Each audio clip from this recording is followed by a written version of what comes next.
सरकार बहुत शिक्षा के प्रति जो है जागरूक है और वो अच्छा काम भी कर रही है।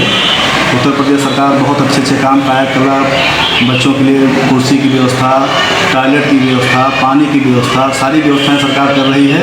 बहुत ही सराहनीय कार्य सरकार का। प्राइवेट स्कूलों के बच्चों का रुख अब हुआ सरकारी स्कूलों की तरफ। कोरोना काल में बंद हो चुके स्कूलों के बाद प्राइवेट स्कूलों की मनमानी फीस वसूली से परेशान अभिभावकों ने अब सरकारी स्कूलों का रुख कर लिया है, जिसके कारण सरकारी स्कूलों में अचानक छात्र छात्राओं की संख्या बढ़ने लगी है। अचानक बढ़ी छात्र छात्राओं की संख्या के चलते विद्यालय प्रशासन को MDM सहित अन्य व्यवस्थाओं को लेकर मुश्किलों का सामना करना पड़ रहा है।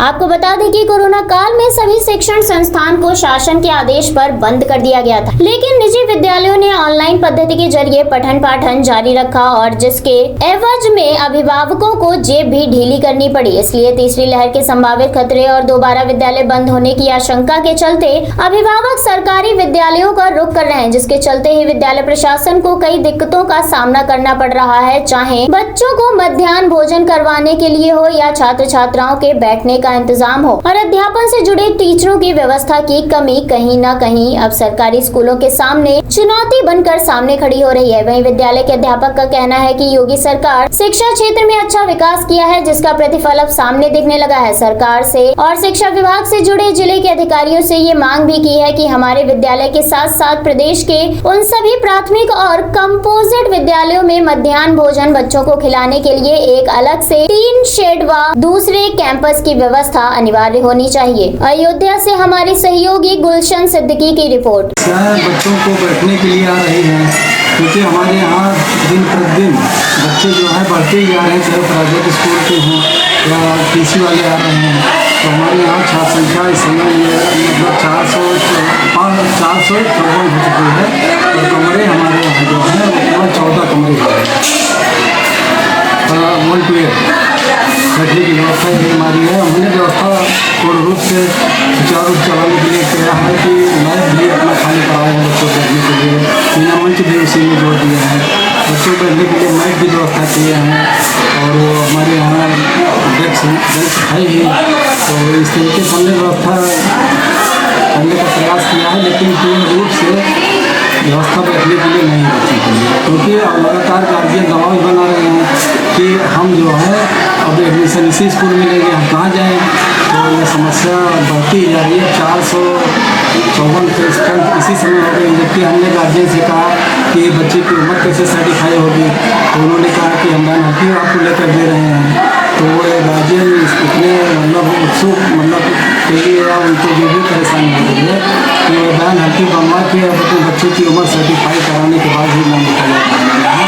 आवेदन भी हम ले रहे हैं, फोटो भी बच्चे का छपा रहे हैं।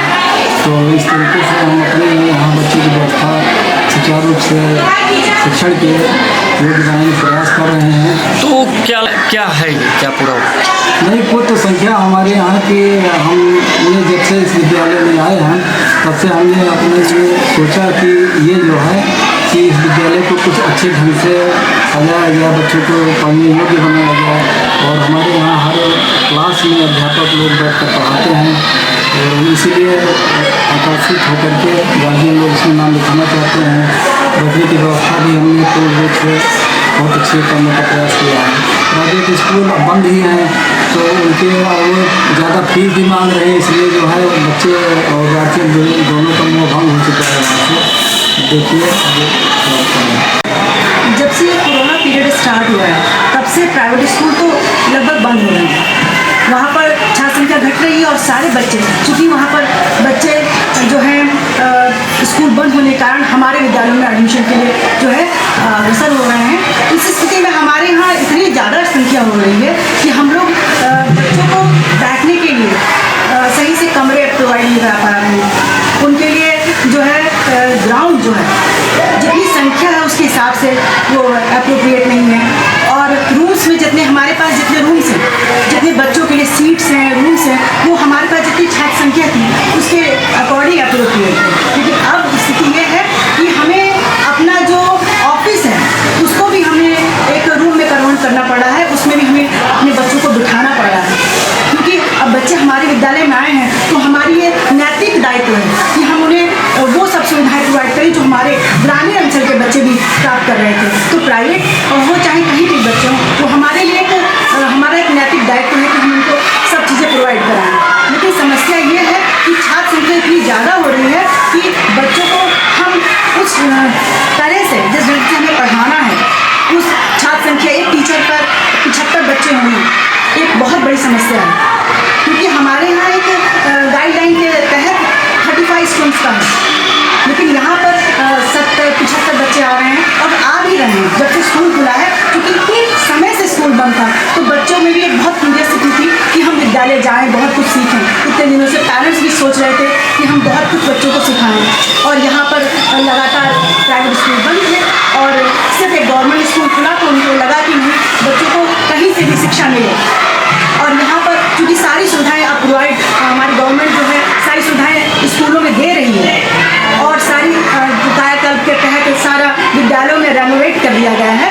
उस स्थिति में हम भी चाहते हैं कि बच्चे को सारी शिक्षाएँ ग्रहण करें, जो सारी चीज़ें वो पाएँ, लेकिन छात्र संख्या बढ़ने के कारण हमें बहुत दिक्कत आ रही है। बाद जब विद्यालय खुला है तो छात्र संख्या एकाएक बहुत ज़्यादा संख्या में प्रवेश हो गए हैं, और इससे जो है सबसे ज़्यादा दिक्कत जो है नियम को लेकर के है। क्योंकि एक साथ जो है 450 बच्चों को खाना बना करके उनको परोसना जो है, ये आधे घंटे के समय में बहुत परेशानी उत्पन्न हो जाती है। इंटरवल केवल आधे घंटे का होता है, तो इतने बच्चों को खाना इतने अवधि में खिलाना सबसे बड़ी मुसीबत हो जाती है।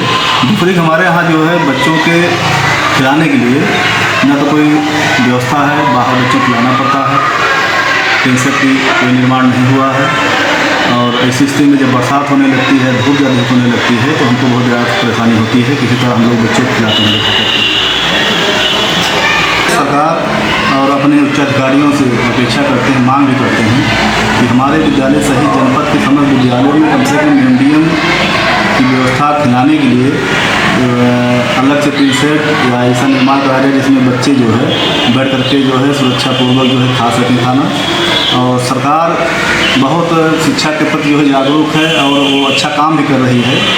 उत्तर प्रदेश सरकार बहुत अच्छे काम कायाकल्प, बच्चों के लिए कुर्सी की व्यवस्था, टॉयलेट की व्यवस्था, पानी की व्यवस्था, सारी व्यवस्थाएं सरकार कर रही है। बहुत ही सराहनीय कार्य सरकार का है, लेकिन बस केवल एक व्यवस्था यही और हो जाए तो निश्चित रूप से हमारा विद्यालय बहुत अच्छा हो जाएगा। सब्सक्राइब कीजिए हमारे न्यूज़ चैनल को और बेल आइकन को प्रेस करना ना भूलें, ताकि हमारे नए वीडियोस का नोटिफिकेशन आपको मिलता रहे।